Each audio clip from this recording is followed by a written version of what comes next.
नमस्कार, आप देख रहे हैं भारत की सच। ममता बनर्जी ने किसको लड्डू कहा है? नरेंद्र मोदी को या अमित शाह को? इसे लेकर खूब चुटकी ली जा रही है। देखिए, पश्चिम बंगाल में विधानसभा चुनाव के लिए वोटिंग तो छोड़ दीजिए, अभी नॉमिनेशन तक शुरू नहीं हुआ है और भाजपा एक सीट नामांकन से पहले ही हार चुकी है। उसके लिए चुनाव केवल 293 सीटों पर रह गया है। आपको अजीब लग रहा होगा, लेकिन भाजपा की इस रणनीति से हर कोई दंग है और सबसे ज्यादा दंग है तो मुख्यमंत्री बनने का सपना दिखाकर ममता के तिरपाल से ढकियाकर भाजपा में जबरिया दीक्षित किए गए शुभेंदु अधिकारी। तो सवाल है कि आखिर क्या करके मानेगी ममता बनर्जी? कितना सताएगी भाजपा को?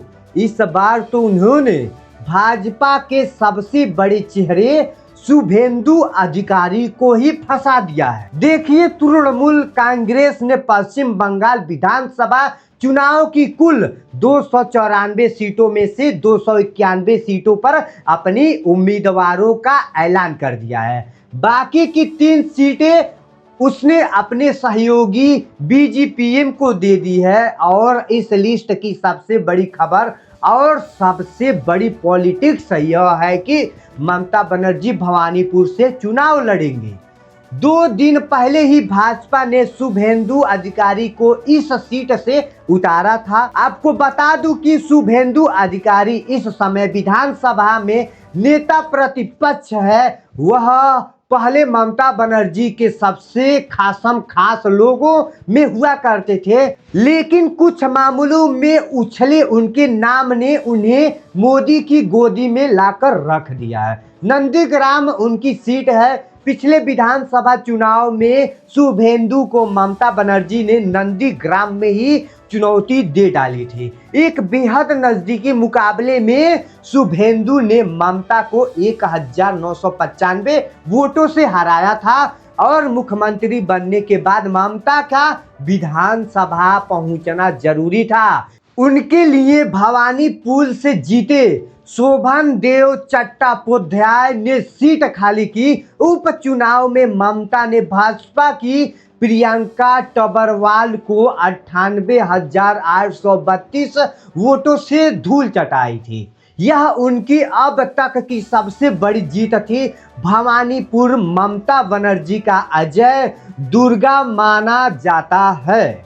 इस सीट से वह अब तक 3 बार चुनाव लड़ चुकी हैं और हर बार जीती हैं। यही उनका घर भी है। ऐसी सीट पर अपने सबसे बड़े नेता शुभेंदु अधिकारी को उतारकर भाजपा ने उन्हें बुरी तरीके से फंसा दिया है। ममता के इस दाव से बीजेपी हिल गई है। पहली बात तो यह है कि भाजपा का सबसे बड़ा चेहरा अपनी सीट पर फंस गया है और इसके बाद भी अगर शुभेंदु हार गए तो ममता को चुनौती देने वाला भाजपा का सबसे बड़ा चेहरा ही धूल में मिल जाएगा।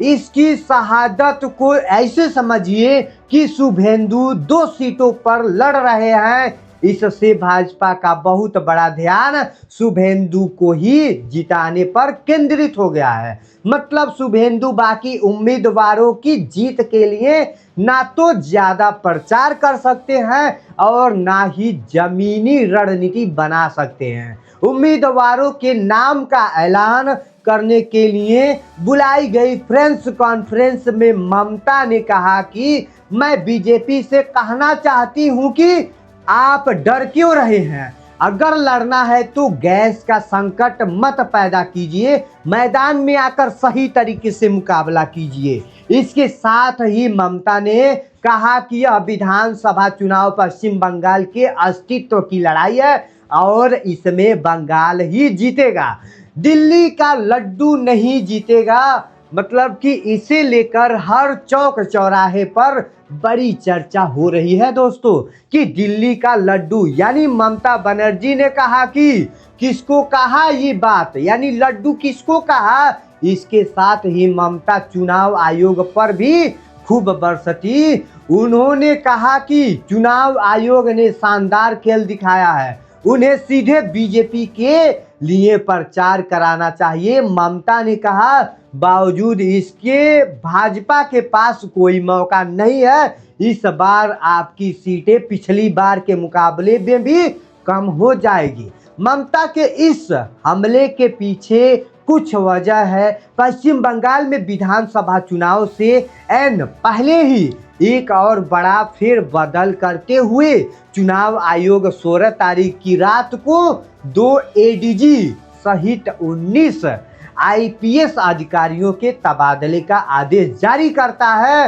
राजेश कुमार सिंह को पश्चिम बंगाल की नया एडीजी नियुक्त किया गया, वहीं के जय रामन को उत्तर बंगाल को एडीजी बनाया गया।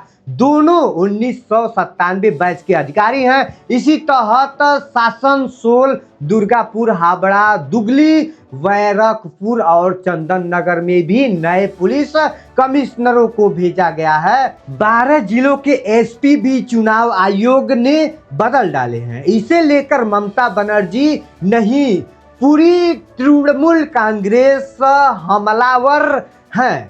जैसे कि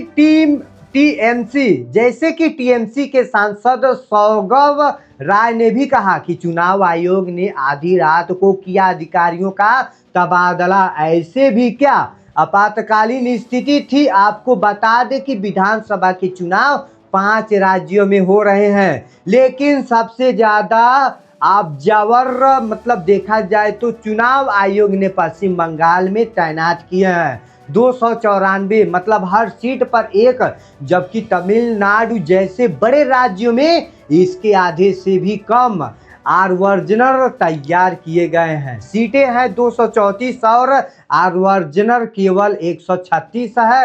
असम की सीटें 126 है, केवल 91 यहाँ पर आवर्जनर तक 140 सीटें वाली। केरल में भी केवल 50 आवर्जनर हैं तैनात किए गए। इसी तरह से सबसे ज्यादा पुलिस आवर्जनर भी पश्चिम बंगाल में ही तैनात किए गए हैं 84। वहीं तमिलनाडु में आधे से भी कम 40, असम के 35 और केरल में केवल 27 पुलिस आवर्जनर तैनात किए गए हैं। चुनाव आयोग ने इसको लेकर टीएमसी ने चुनाव आयोग पर तीखा हमला बोला है। ममता बनर्जी के आगे बीजेपी की खिसकती जमीन का अंदाजा इसी से लगाइए कि सुभद्रू अधिकारी के साथ साथ माफिया में भी पवित्र कारगाई से भी अपनी पुरानी पार्टी टीएमटी में लौट जाएं।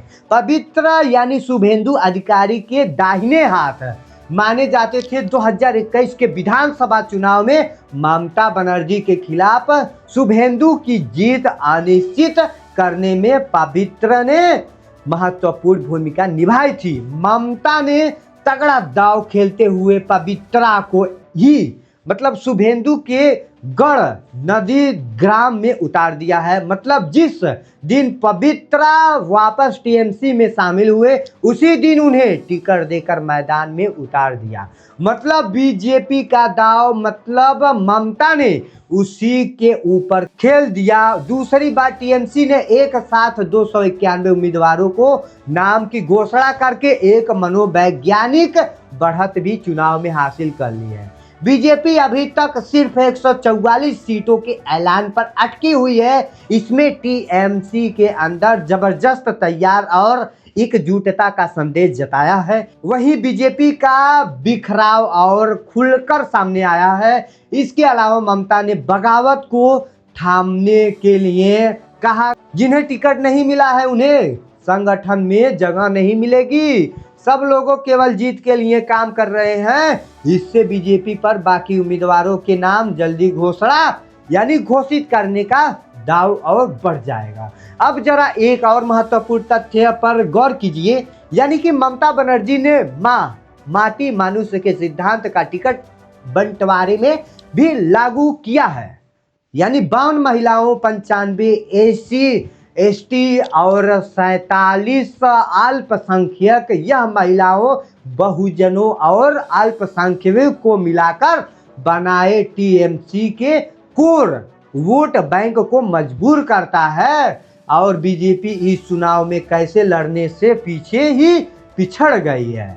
इसका अंदाजा ऐसे लगाइए कि वोट मांगने के लिए वह जा रही है केवल 73% लोगों के पास, क्योंकि पश्चिम बंगाल में लगभग 27% मुसलमान हैं। सुख नरेंद्र मोदी ने ममता बनर्जी के लिए जिस फुहड़ तरीके से दीदी और दीदी का मुजला में उछाला था उसे लोग भूले नहीं हैं।